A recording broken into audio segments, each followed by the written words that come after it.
You remember when you threw the club? Yeah. Thank you. Canadian Shawn Clement is one of golf's top teachers, and he invited Golfing World to eavesdrop on a recent coaching session. But your right foot's still bolted. Here he demonstrates how training aids can help improve your consistency. We'll get to the next segment. Hey everyone, we're back and we're getting to the final stretch of our session this morning. We're all doing fantastic. We've all come to some beautiful realizations. And now we're getting to where we're going to have to open it up a little bit more. Because as you get to the longer clubs like the hybrids, the fairway woods, and the driver, the tendency for a lot of people is to try and be careful and watch out. And all of a sudden, the velocity of the swing goes down and the effort goes up. We want the opposite. We want, on a scale of 1 to 10, we're looking for 3 out of 10 for effort, and we're looking for 7 out of 10 in velocity. So if I had a ball on a string, and that last swing, you know, because you're still kind of, when you hang on, so that's your tendency, is to be a little pushy. And when you're pushing against it, in essence, what you're doing is you're hanging on, because you're pushing on it, and gravity can't take it from you.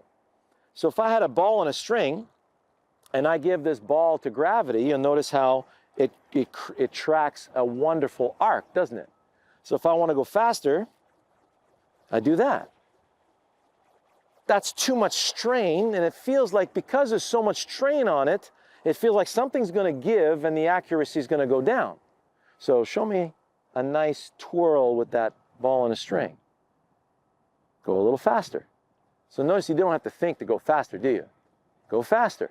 So notice how you're reacting to the weight of the ball. Now you can relax. So you feel the pull of that ball on your hand, correct? And it's creating a nice G-force. So your body is reacting, your arm is reacting to that force. And so if you're going to do the same thing with your club, now imagine the club head is the ball, and the shaft and the arms are the string, and where I'm holding onto the string would be my shoulder sockets. So show me a practice swing that would emulate this. So give it a nice ride, a nice sling. Did that feel like a ball on a string? A little bit. If you do a back and through without stopping there, a little perpetual motion, let it track, let it track, let it track, let it track. Very nice. Now, notice you're applying the juice at the bottom of the arc, though. Now, if you were going to take this, go ahead, put it on start twirling it again, and fly it over my head. Right over my head. Right? I wasn't scared. You see that? I could have got that in the forehead, but I knew. You said over the head. You notice how you were able to let go exactly at the right place? Right? So if I had this club here, and I want to take this club, notice how this is a ball on a string, and I want to toss it to that pile of balls where Mike is. So here we go. How did I know when to let go? Well, I wanted to go to the pile of balls. I felt the pull on my fingers, and my brain says, let go about now. And then off the club goes toward the pile of balls. 12 million bits of information per second. Don't have to think about it. We're amazing. So what you're looking for in your swing, this is a wonderful new tool we just got at the show. So I got my ball on a string, and I'm going to give it a ride.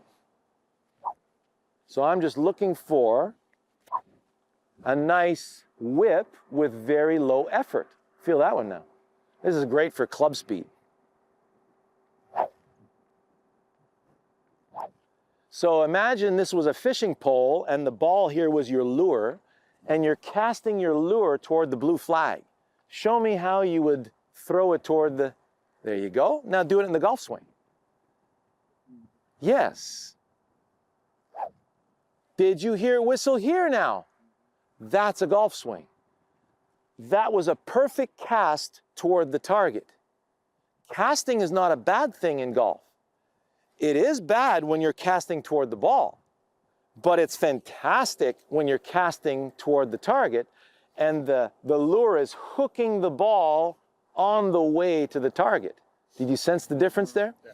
So that was fully out there.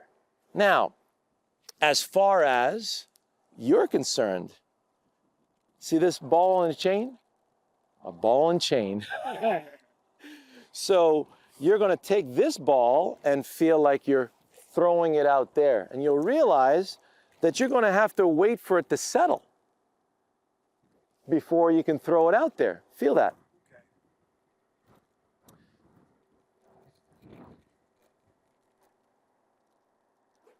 Nice. Do that again.